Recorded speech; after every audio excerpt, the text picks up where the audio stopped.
સૌને નમસ્કાર. જય જલારામ. આજે 24મી મે શુક્રવાર 2024નો દિવસ. હું પ્રવીણભાઈ પોપટ વડોદરાથી આપ સર્વને આજના મોર્નિંગ આધ્યાત્મિક બુલેટિનમાં સપ્રેમ આવકારું છું. થોડું મનોમંથન અને ચિંતન કરી લઈએ. એક સરસ મજાનું સુવાક્ય વાંચવા મળેલું, જેના શબ્દો આ મુજબ છે: દેખાદેખી બહુ અઘરી છે, કોઈની કરવા જશો તો લેવાઈ જશો. સલાહ બહુ સસ્તી છે, કોઈની લેવા જશો તો ભરાઈ જશો. જિંદગીમાં સુખેથી જીવન જીવવા ઈચ્છતા હો તો પોતાની વિચારસરણી અને સગવડ પ્રમાણે જીવશો તો તરી જશો. બહુ સરસ અને સમજી શકાય એવું હિતવર્ધક અને પ્રેરણાદાયક આ વાક્ય છે. આપણે સરસ એનો વિચાર કરીએ, મનોમંથન કરીએ. એમાં પહેલી જ વાત કરી છે દેખાદેખી. મોટાભાગે આપણે આપણું જીવન એકબીજાની દેખાદેખીથી કરતા હોઈએ છીએ. દેખાદેખીથી કરવાવાળો માણસ ખૂબ જ દુઃખી થાય છે. તેણે કોઈની દેખાદેખી કરવી જોઈએ નહીં. પાડોશમાં રહેતો સુખી માણસ, અત્યંત સુખી માણસ, બ્રાન્ડેડ કપડાં પહેરતો હોય, સ્ત્રીઓ સરસ મજાની 20-25 હજારવાળી સાડીઓ પહેરતી હોય, સરસ મજાના ડ્રેસ પહેરતા હોય, તે જોઈને આપણે એમ વિચારીએ કે મારે પણ બ્રાન્ડેડ કપડાં, બ્રાન્ડેડ શૂઝ પહેરવો છે. સ્ત્રીઓ એમ વિચારે કે મારે આવા જ પ્રકારની મોંઘી સાડી પહેરવી છે. તો એ માણસની શું દશા થાય તે સમજી શકો છો. આપણી આવકને ધ્યાનમાં રાખીને આપણે આપણી શક્તિ પ્રમાણે જીવીએ તો જ આપણે સુખી થઈ શકીએ. હનીમૂન માટે યુરોપ જનારા માણસો જોઈને નવપરિણીત યુવાન કે યુવતી એમ કહે કે આપણે આ વખતે હનીમૂન માટે પરદેશ જવું છે, તો એના કહેવા પ્રમાણે ઘરના માણસો ચાલે તો એ છેવટે દુઃખી જ થવાના છે. દર રવિવારે હોટલમાં જમવાવાળા માણસોને જોઈને આપણે પણ એમ વિચારીએ કે આપણે પણ દર રવિવારે ઘરે રોધવું નથી અને હોટલમાં જવું છે, તો 2-3-4 હજાર રૂપિયાનું બિલ ચૂકવીને આવવાથી કંઈ મોટા ભા થઈ જવાનું નથી. ફલાણા માણસે 5 લાખ રૂપિયાનું મામેરું કર્યું અને એણે 20 તોલા સોનું મૂક્યું, તો મારે પણ એટલું મામેરો કરવો જ પડશે અને એટલું સોનું મૂકવું પડશે. તો તમે સ્વાભાવિક રીતે લેવાઈ જવાના જ છો.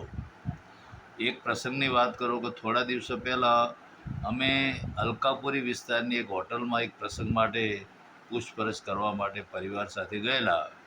તેના માલિક સાથે હોટલના ભાવતાલ કર્યા, ત્યારે એક બેનશ્રી એ પણ પૂછપરછ કરતી હતી. અમારું ધ્યાન ખેંચાયું. તેને માત્ર 4 કલાક માટે હોટલ જોઈતી હતી અને હોટલના માલિકે ફૂડ સહિત 60 કે 70 હજારનો ભાવ કહ્યો.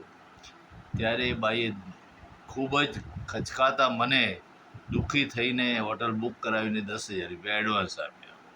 અમે બધા બહાર નીકળ્યા પછી મેં બેનને વાત કરી, બેન તમે આ 4 કલાક માટે હોટલ બુક કરાવી એનું શું કારણ?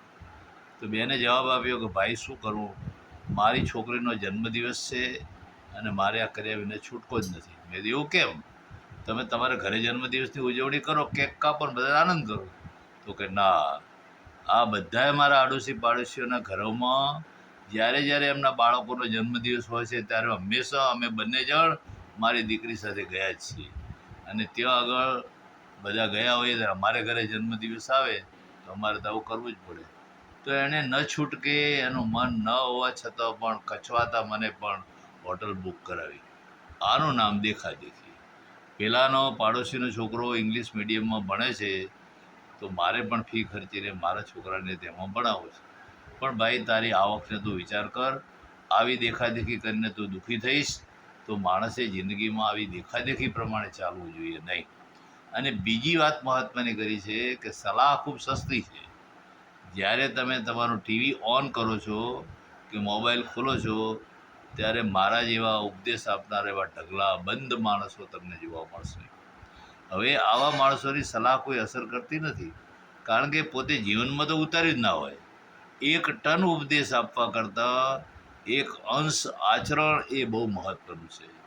આચરણ શૂન્ય માણસો જ્યારે સલાહ આપવા માટે નીકળી પડે છે ત્યારે એની સમાજમાં કોઈ અસર થતી નથી. આજે આપણે જે ઘણા બધી જગ્યાએ ભાગવત સપ્તાહો યોજાય છે. પોતાનું પ્રદર્શન કરવા માટે, રૂપિયાનું પ્રદર્શન કરવા માટે પૈસા ખૂબ વધ્યા હોય ત્યારે ભાગવત સપ્તાહ કરાવે. પણ એ એમાંનું કેટલું સાર્થક થાય, કેટલું ગ્રહણ થાય એ બાબત સમજતા જ નથી. તો ટૂંકમાં કહેવાનો ભાવાર્થ એ છે કે સલાહ લો, બધાની સલાહ લો, સલાહ લેવામાં કશું ખોટું નથી, પણ એ સલાહ પ્રમાણે આપણે કેટલું વર્તી શકશું અને આપણા જીવનમાં એ કેટલું ઉપયોગી થશે તે સમજીને પછી એનું અનુસરણ કરો, નહીં તો તમે તેમાં પણ દુઃખી થશો. એટલે બે મહત્ત્વની વાતો સમજો. જીવનની અંદર કોઈની દેખાદેખીથી ચાલશો નહીં. આપણી શક્તિ, આપણી તાકાત તેટલું કામ કરો, શક્તિ તેટલી ભક્તિ કરો, તો જ તમે સુખી થઈ શકશો. સલાહ માટે જે તે જગ્યાએ દોડી જવાની જરૂર નથી. ભાગવત સપ્તાહોમાં દોડી જવાની જરૂર નથી કે મહાપુરુષોના જઈને નીચે જઈને બેસીને એને ખમા ખમા કરીને શું કહે છે ગુરુ ગુરુ કરીને મરી જવાની જરૂર નથી. આટલું કરશો તો જીવનમાં સુખી થશો, જીવનમાં તરી જશો. ફરીથી એ વાક્યને રિપીટ કરીએ કે દેખાદેખી કરવી એ બહુ અઘરું કામ છે. જો કરવા જશો તો ભરાઈ પડશો. સલાહ બહુ સસ્તી છે. જો લેવા જશો તો તમે પોતે પણ એમાં ભરાઈ જશો, લેવાઈ જશો. પોતાની વિચારસરણી પ્રમાણે, પોતાની જીવનધારાને સમજીને તે પ્રમાણે આચરણ કરશો અને પોતાની શક્તિ પ્રમાણે ચાલશો તો તમે ચોક્કસપણે તરી જશો. આટલી વાત કહી આજના બુલેટિનને વિરામ આપું છું. અસ્તુ, જય જલારામ.